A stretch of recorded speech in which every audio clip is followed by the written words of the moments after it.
Hello, this is Daniel Mart back again, and for this video this time around I'm gonna be doing another movie haul. So yeah, usually I don't do movie hauls like month to month.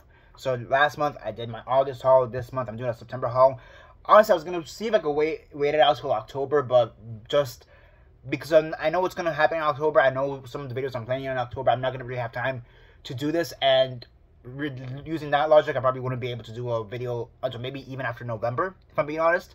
And I kind of want to put these movies away, and I'll be honest, I just don't have a video for this week, so here we go. That's what we're going to be doing for this week's video, a movie haul. And I do have actually a pretty decent haul here. I did actually get a lot of movies this past month, more than I expected to collect. And yeah, so I'm going to start off with the Blu-rays, for the most part, the Blu-rays, and then we're going to go on to the DVDs. And I'm basically going to divide these up between like what stores I got them in, or what companies, or you know what I mean. So like where I got them from, so to speak. So first off, for these Blu-rays, these I got all at Target, and the very first one I actually got today, so like right now when I was coming back from work, and it is Ponyo from Studio Ghibli. I've actually never seen this movie. I've never seen Ponyo. I've seen the bulk of Studio Ghibli's films back when Best Buy was actually still a thing, when they actually used to sell movies. Right before the pandemic in 2019, they had a huge sale on Studio Ghibli movies, and I bought a bunch of their collection, or a bunch of the Ghibli collection at that time. I'm still missing a few other of their movies. Like I'm missing Grave of the Fireflies, I know for sure, and the Raccoon movie, I forget what it's called right now, but is it Pompoko? Is that the Raccoon movie? But like, and I think The Cat's Return I'm also missing, I think. And Ponyo is another one that was missing, so I picked it up from Target. So here we go. Another movie I picked up from Target, and one of my favorite movies from last year, and that is The Holdovers.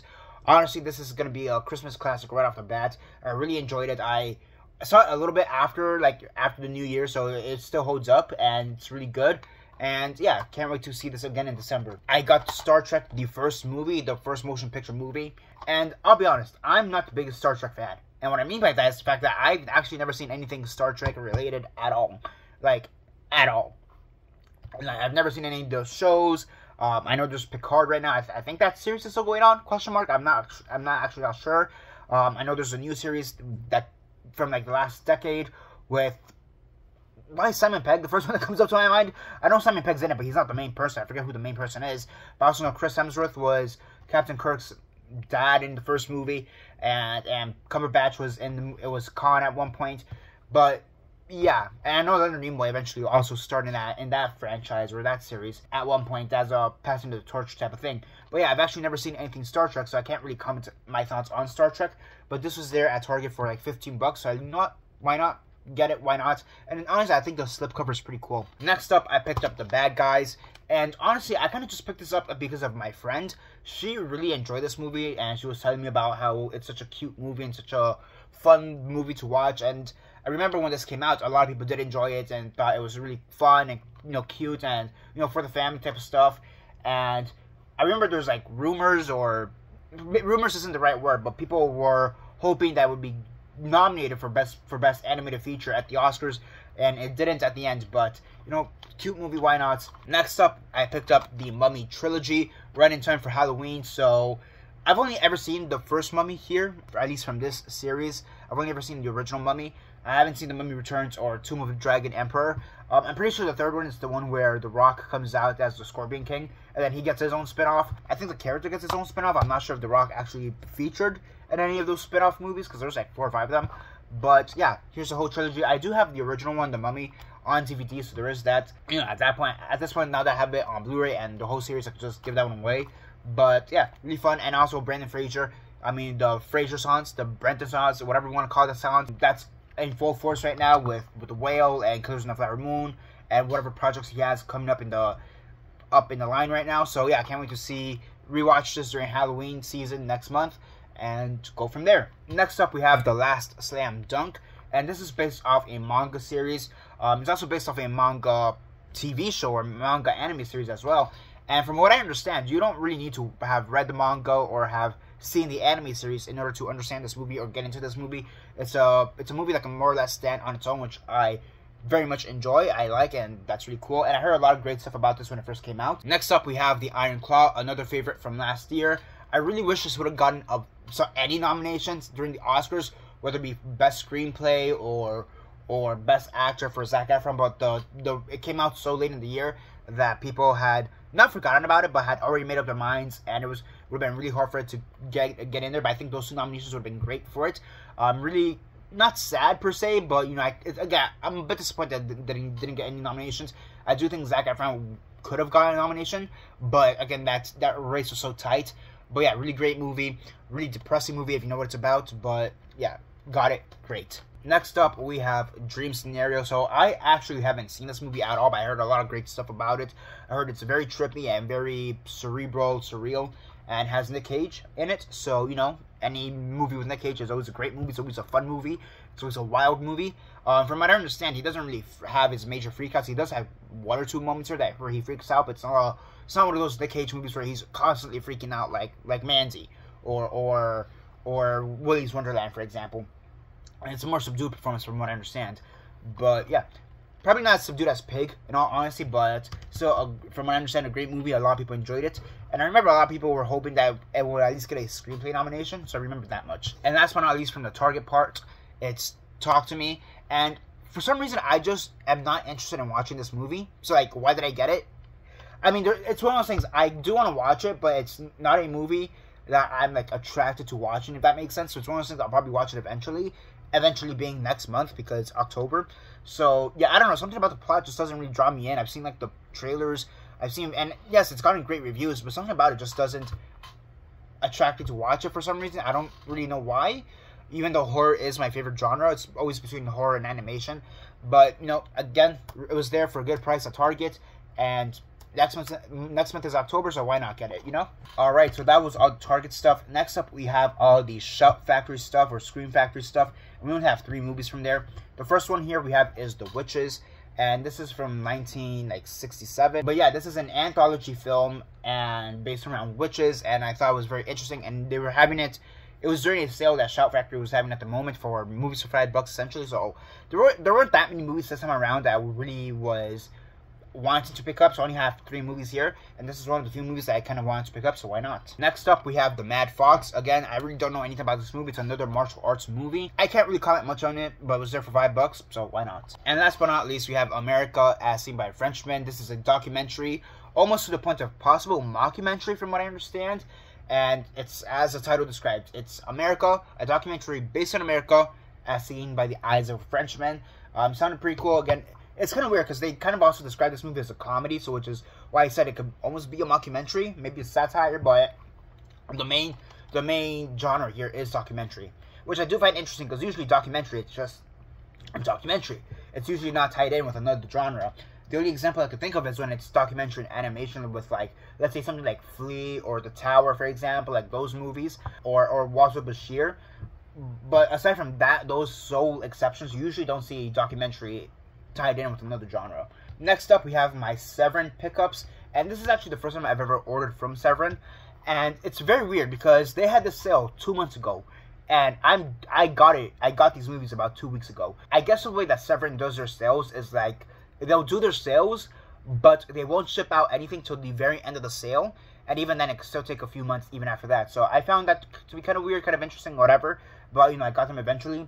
So yeah, the first movie I have here is Night of Open Sex. I've actually been keeping my eye on this movie for some time. I've been interested in buying this movie for some time, and it was on sale, so why not? And it's not really what the title implies. It has nothing to do with sex per se.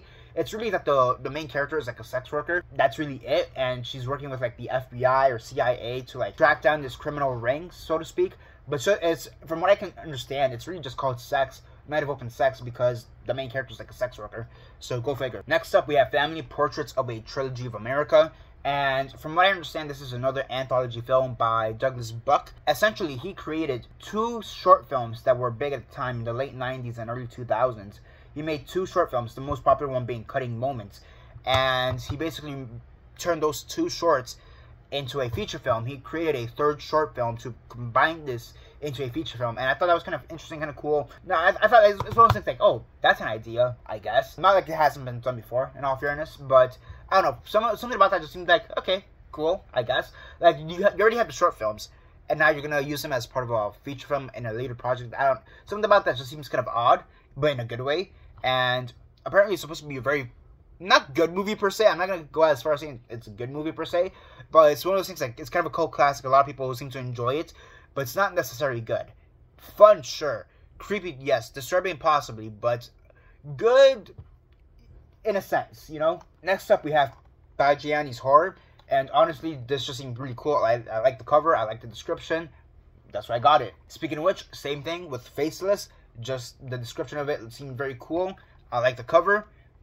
Interesting title. Why not? Next up, we have Werewolves in a Girl's Dormitory. I mean, these are basically the same thing. Interesting. I mean, this one really, honestly, the cover isn't that interesting, but the background of it, or like the description of the movie, the plot synopsis seemed very interesting. And honestly, I don't really have that many werewolf movies in my collection. Aside from American Werewolf in London. I have American Werewolf in London. I have Wolf. But aside from that, I can't really think of any other werewolf movies I have in my collection. I mean, I have the Wolfman, so there's that too. And I'm pretty sure I have some random wolf movies or werewolf movies in some of those like big 20 horror movie collection packs I have here in my collection. But you know, I kind of just want to build up my werewolf collection a little bit, so that's why I got this. Next up, I picked up Dark Waters, and yeah, this is kind of disappointing because all these are black slipcover cases, whereas these last two from Severin are blue slipcover cases, and it's a little bit disappointing if you ask me, but whatever. And yeah, I have Dark Waters. For a second, I almost confused it for another movie with a similar title, also called Dark Waters. I think it was also a Japanese movie at one time, or it started off as a Japanese movie before it was remade in America. But no, this is a completely different movie. You know, I knew while researching what movie this was, because that has been an issue in the past, where I pick up a movie thinking it's another movie, and then I get the movie, I'm like, oh shit, wrong movie, but hey, I still got this movie. But yeah, I got this movie, Dark Waters, and this is the Mariano Bano movie, and again, just seemed interesting. Not the most interesting cover in my opinion, but just seemed interesting, so that's why I got it. Also, all these movies are very cheap. And last but not least, I have Blackenstein. I mean, yeah, why not? Blackenstein. I've seen this movie before. It's fun. I like it. And alright, these next few movies are all going to be my Amazon pickups. And kind of a funny story with Amazon, which seems to be the trend this year. Every time I order something from Amazon, there's always something that goes wrong. The first one I'm going to say is the one that's kind of my fault. And I'm going to start off with Jackie. And yes, I picked up Jackie, and it looks like this. Why does it look like this? Well, it's because it was owned by a library. The Clinton Macomb Public Library, to be specific.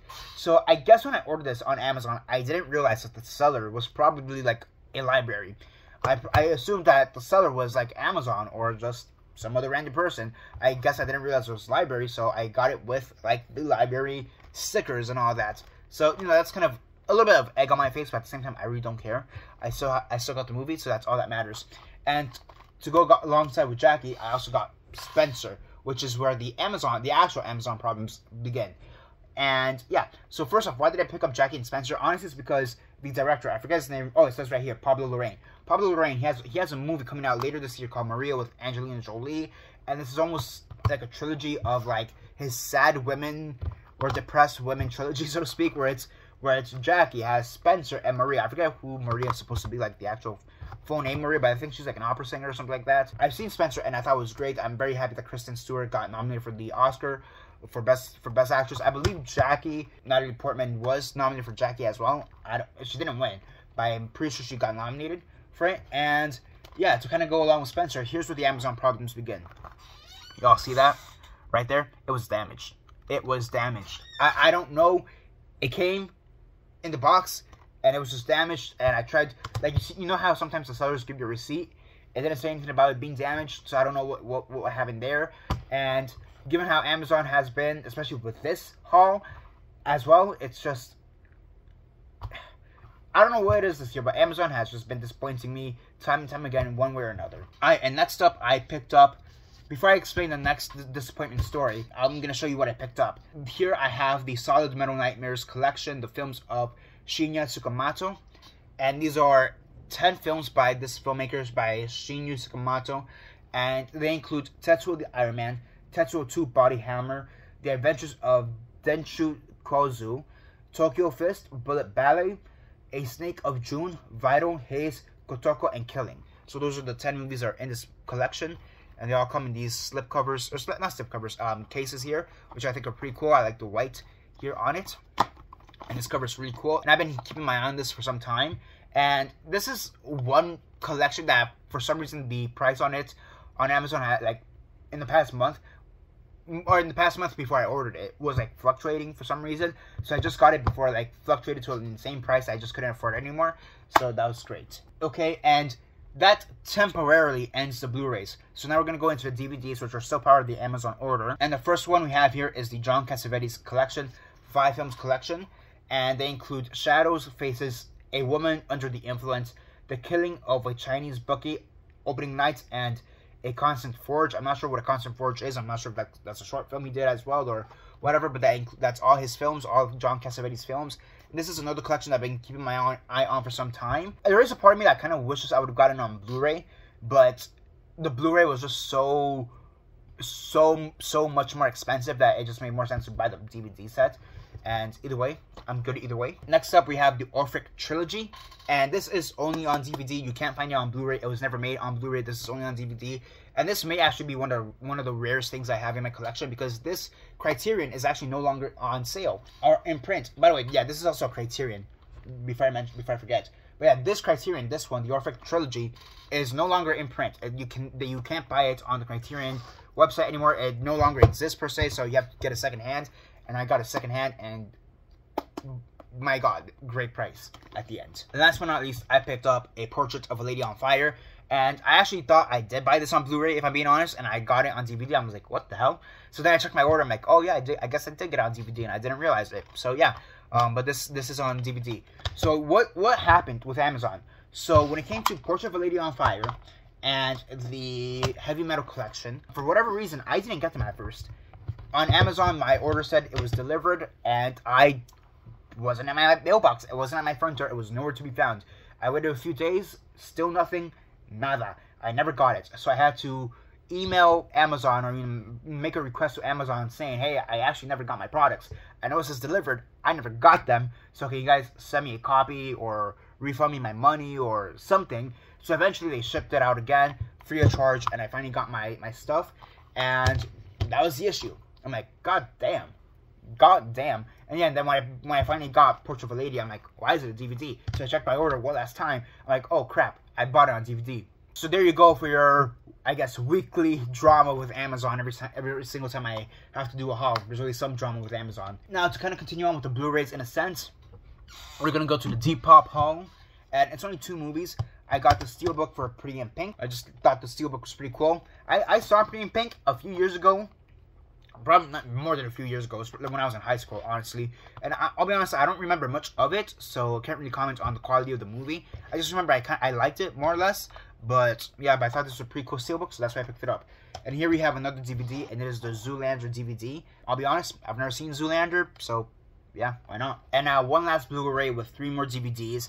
And these are all from Walmart. And the first Blu-ray I got, or the last Blu-ray I got, it's this, the Best of Mickey collection. And it has Fantasia 2000, and Celebrating Mickey, which basically has 13 classic shorts. And they include Steamboat Willie, the band concerts, Through the Mirror, Mickey's Rival, Boat Builders, Mickey's Trailer, Brave Little Tailor, Tugboat Mickey, The Little Whirlwind, Mickey's Birthday Party, Pluto's Party, The Simple Things, and Get a Horse. So those are the 13 short films that are in this collection. And again, Fantasia and Fantasia 2000 are both in this collection. And, you know, it was there on Walmart for a great price. And I actually thought that this slipcover would look pretty decent, pretty cool. As for DVDs, sticking with Disney for a second, I picked up Treasure Planet. I'll be honest, I've actually never seen Treasure Planet. Maybe when I was a young child, but even then I don't really remember much of it, even if I did. The few stuff I remember of it are like the random clips I see on YouTube from time to time. But yeah, can't wait to see this eventually. Now that it's spooky season, now that it's about to be Halloween, I also picked up The Thing 3-movie collection. And yeah, this includes The Thing from Another World, the original 1950s movie, The Thing, the 1980s John Carpenter movie, and The Thing from like 2010-2011, the remake or prequel remake. Yeah, that's why I picked it up. And I always find it interesting how these are like the glow-in-the-dark slipcovers, because they don't really glow in the dark. Like, you could like cup your eyes and whatever, but like they don't really glow in the dark. It's always weird. But no, I still think that these slipcovers are pretty cool. I think I have a few of them in my collection. I'm not really sure, but either way, pretty cool. I watched them all in Halloween season. And then last but not least, for the DVDs for Walmart, another trilogy, I have the Friday 3 movies collection. And this includes Friday, Next Friday, and Friday After Next. Never seen any of these movies, but was there for a good price, so why not? Next up, I have these movies, and they're all from Matthew Mark Hunter. So Matthew Mark Hunter, he is a filmmaker based out of Ohio that I've worked with on a number of occasions. And the reason I have some of these movies right now is because 2-3 months ago, something happened with his YouTube channel where it was just randomly taken down out of nowhere, and a lot of his material was theoretically lost. It was no longer online. Thankfully, he had backups on his hard drives and his computer, so he didn't lose any of the films he worked on or he did. But again, they're no longer on YouTube anymore, which I found, it's disheartening. Having all your work, having your company built up on YouTube, and for it just to randomly be shut down, without warning. That's the thing. He didn't even get a warning. He just got taken down for some reason. So I don't know what happened there, but because of that made me want to buy some of the movies that we worked on together. I already have Tapes from the Underground in my collection. He sent that over when it was first released. He sent that to every filmmaker who worked on it, so I already have that, but I wanted to get some of the other movies that we worked on. So first off, here we have Technology Takeover, and this is basically a 10-movie collection of these technology movies that he's done, and the one I was featured in is called Virus. This is just the one at the very top. And granted, I have I very much have a cameo role in it, but it's still good to have it. And then the other movies here in this collection include Krampus 2, Toys of Fall, The Yellow Car, Toasted by the Toaster, Five Nights of Terror, Robot Duck, Melody from Hell, Terror on the Elliptical, Cleaning Day, and Food Disposal. Next up, we have Mashup at the Movies, as well as my interview that I did. And this is the most impressive one in my opinion, because I should have saved my interview. I should have downloaded my interview, and I never did for whatever reason, which is weird because I always save everything. I always download everything that I'm in, and for whatever reason, I just never downloaded or got around to downloading my interview. But I have it here now. Supposedly, it's on Spotify as well, so it is on Spotify. But I wish I had the actual video of it on my computer, so I could post it online right now. But I don't, so I'll see if I can somehow get it from here, or if he'll send it to me in the future. But that's what I have here. And yeah, I have Mashup with the Movies as well. And the skit, or the short film that I did for this one, was called Nightmare and Malkovich. And basically the concept for Mashup with the Movies is that you get two movies and you combine them to make a skit. And again, mine was Nightmare and Malkovich, which is a combination of Nightmare on Elm Street and Being John Malkovich. And we combined those two into a fun 2 to 3 minute short, me and Jace, back when we worked together. And then last but not least, we have Deadly Numbers. And the one I did here, the short film I did, was Quince, which is number 15. Quince is 15 in Spanish, and it's a slasher, and it's honestly one of my more popular films that I've ever done. So great to have this finally on DVD. And last but not least, we have all the Dollar Tree pickups. And that's basically what blew up this haul. In the past 2 weeks, more or less, I don't know why, but I keep finding myself at Dollar Tree, and I keep buying 1 or 2 movies, or maybe 3 movies, or 4 movies, and eventually I just had this many Dollar Tree movies here. So to start off with, I have this 6-movie family adventure collection. As it says, 6 movies, family adventures, and they include Lost in the Barrens, Pony Express Rider, Rugged Gold, Baker's Hawk, Spirits of the Eagle, and Sign of the Otter. So 6 movies. Sounded interesting, I guess, interesting enough for $1, so why not? This next one I kind of have to explain a bit, and it is called Spy Cat, voiced by Addison Rae. So this is actually a German film, a German animated film, and it's based on, I'm not sure if it's a series or if this got turned into a series later on, but this is actually a pretty, generally speaking, a popular franchise or series in Germany, and the company that makes this is definitely big over there when it comes to animation. Why did I get this? Honestly, because of Cat. I love cats. That's my favorite animal of all time. I have, me and my friends, a lot of friends, they always refer to me as a cat because of just how I am sometimes. And we can just roll along with it. We always make jokes about how I'm a cat. So here we go. I bought a brethren. Spy Cat. That's honestly why. And honestly, Spy Cat kind of looks like Garfield, which kind of makes sense. Which for me kind of makes sense because I also did play Garfield for their PR tour. If you see the vlog for that, or the behind the scenes video I did for that earlier this year. So there's also that to it. And I guess you could say this is your fake Odie, so to speak. And I don't know who the chicken would be, but there you go. Yeah, Spy Cat just seemed like a dumb movie there for $1. Why not? Voiced by Addison Rae during the English dub. Why not? I like cats, so I got Cat. There. Next up, I picked up Panic, or Satanic Panic, as this is sometimes known as. I kind of wish the slipcover and the title on the actual DVD case matched, but that's neither here nor there. And this is a movie I've been keeping my eyes on for some time. I've been tempting to buy it over on, it's a horror pack, I want to say, that where they sell this, but I just, for whatever reason, I just couldn't like pull the trigger, so to speak. But it was at the dollar store, so why not? Next up, we have Bound for Glory, a David Carradine film. Silk Hope, Farrah Fawcett. Okay, this next one's another fun one. It's Croczilla. So it's Croczilla plus 5 more movies, or 5 bonus movies. And I mean, Croczilla, come on, why not? Some dumb, cheesy fun. And the other movies in this collection are Voyage to the Prehistoric Planet, The Killer Shrews, Attack of the Giant Leeches, and Piranha. I'm pretty sure I have Giant Leeches in another collection somewhere in my 20 horror movie collection that's up there. I'm pretty sure that movie's in there. Next up, I have The Family with Robert De Niro and Michelle Pfeiffer. Just like, you know what, a lesser Robert De Niro movie. Let's check it out. Why not? This one, Adopt a Highway with Ethan Hawke. Honestly, the title of it just seemed very interesting, and when I read the concept for it, I'm like, yeah, that sounds interesting. I'll buy it for $1. Why not? Next up, we have Jeff Who Lives at Home. I've actually heard a few things about this movie. I've heard, generally positive stuff about this. And, just to see it out in the wild just seemed kind of wild. Next up, we have Crisscross with Goldie Hawn. The one kind of sad thing about this movie is the fact that when I was like, you know how all movies kind of come in this shrink wrap? I don't know what happened, but when I was taking off the shrink wrap, it kind of just broke or split this in half. So, go figure. But, I don't know, maybe I'll tape it up. Next up, we have Visionaries with Zach Galifianakis. I'll be honest, the only thing I know Zach Galifianakis from is the Hangover movies and The Campaign. That's about as much as I know about him. That's about as much as I know from his filmography. So just decided to get another Zach Galifianakis movie to see what else he's done and go from there. And I just find it interesting how it's compared to Office Space meets Brazil. Like, that just seems like a wild comparison. So even more of a reason to pick it up. Next up, I picked up this miniseries. It's called Quiz. And I'll be honest, at first, when I first picked it up, I didn't realize it was a miniseries. It wasn't until I actually searched it up and I'm like, oh, this is a miniseries. Go figure. And it's about 6 episodes. I'm pretty sure, like, from what I understand, it's based on a real-life story where this cheating scandal happened on, like, Who Wants to Be a Millionaire. It says right there, back there. They thought the guy was cheating because he got, like, a near-perfect score. So, yeah, and they decided to make a show out of it, or a miniseries out of it. Go figure. Next up, I picked up Fahrenheit 11/9. And, yeah, this is just Michael Moore criticizing Donald Trump. It's an election year. It's good to always have to cover your bases. It's good to see what both sides are saying about each other and about themselves. So that's why I picked it up. Next up, I picked up Ingrid Goes West. And this is a movie I just don't hear anybody talking about anymore. It was very big when it first came out. Back in, like, what, 2017, 2018?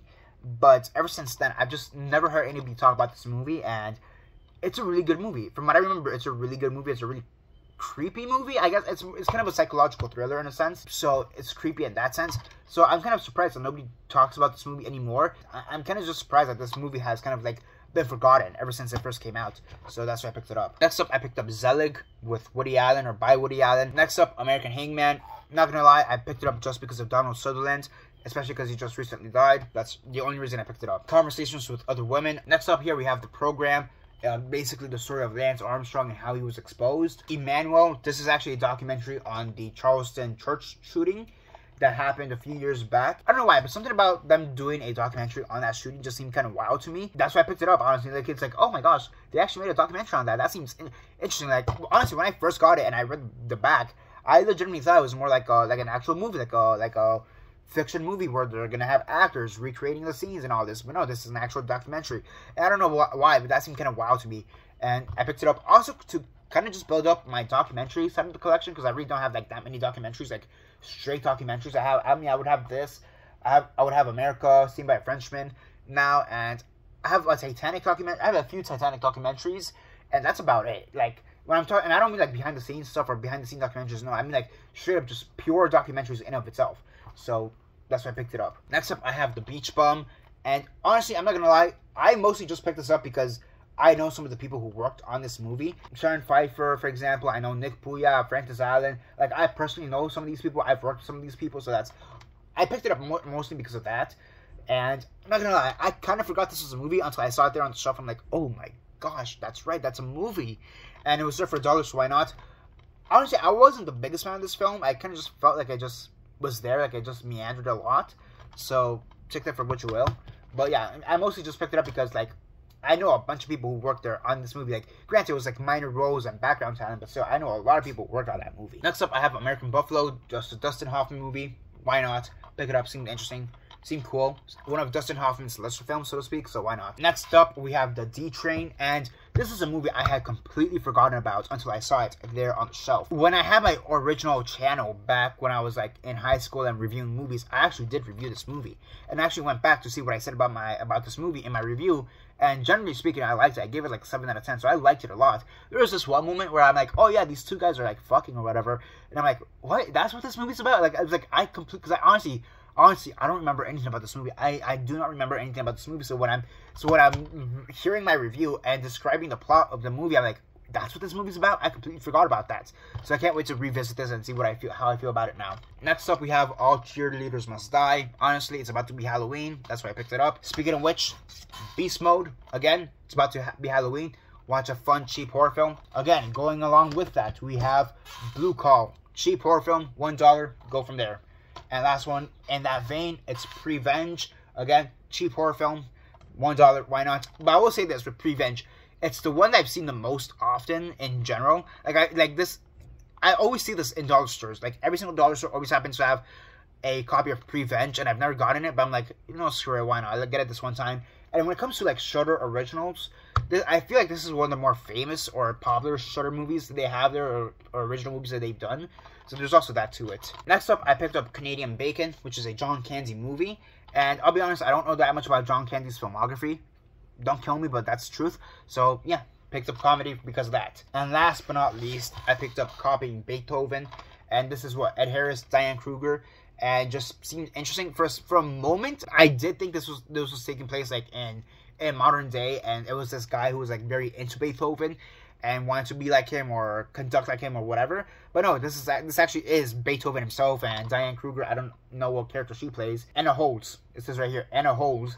But yeah, this isn't modern day or contemporary. This is actually a historical drama. So yeah, but I don't know why I initially thought this was like modern day, but there you go. So yeah, that's all the movies I picked up this go around. Again, I just kind of wanted to make this video because 1, I have nothing for this week, so I might as well do this. And 2, October is going to be a very heavy season for me. I'm going to be making a bunch of horror videos or horror-based list videos. So that's going to be taking a bulk of my time. And honestly, after that, I'd be going into November with a lot of Black Friday stuff and a lot of other project stuff. So this was the best time to do this. So yeah, that's basically it for now. This is Daniel Mart signing off.